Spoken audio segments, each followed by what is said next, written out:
Hi friends, இன்றைக்கி வந்து நம்ம ஐஸ்கிரீம் பண்ணலாம். Banana ice cream. அதுக்கு பனானாவை நான் ஒரு 2 ஹவர்ஸ் வந்து ஃப்ரீசரில் வச்சுருக்கேன் கட் பண்ணி. ஏன்னா அது கொஞ்சம் ஹார்ட் ஆகணும், இல்லைன்னா அது நம்ம இதில் மிக்சியில் அடிக்கும்போது ஒரு மாதிரி லூஸாக ஒரு மாதிரி இருக்கும். அதனால் ஒரு 2 ஹவர்ஸ் ஃப்ரீசரில் வச்சு அதை மிக்ஸ் பண்ணியிருக்கேன். ஃப்ரீசரில் வச்சு எடுத்திருக்கேன். அந்த மிக்சியில் போட்டு கிரைண்ட் பண்ணிடலாம். அதுலேயே நான் சுகர் போட்டேன். சுகரை போட்டு மிக்ஸ் பண்ணிடலாம். நம்ம கொஞ்சம் பால் ஊற்றிருப்பேன். காய்ச்சின பால் தான் ஊற்றிருக்கேன். நான் ஒரு பனானா தான் எடுத்துருக்கேன், கம்மியாக தான் பண்ணியிருக்கேன் நான். அதை நான் மிக்சியில் அடிச்சுட்டு நம்ம வந்து ஒரு பவுலில் ஊற்றி ஃப்ரீசரில் வச்சிடலாம். அவ்வளோதான் நம்மளுக்கு வேலை. சிம்பிளான ஐஸ்கிரீம், அது ஹெல்த்தியான ஐஸ்கிரீம். இது கிட்ஸுக்கு ரொம்ப பிடிக்கும்.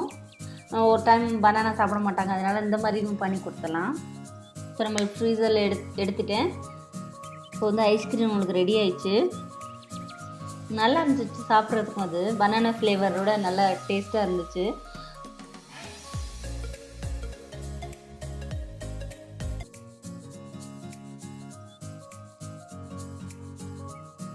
நான் முந்திரி பாதாம் எல்லாம் கிரைண்ட் பண்ணி போட்டிருக்கேன்.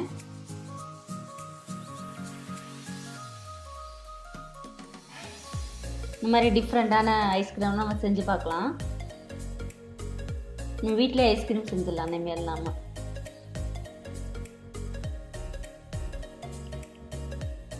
நல்லா சாஃப்டாக இருக்குது, நல்லா சாஃப்டாக இருந்துச்சு.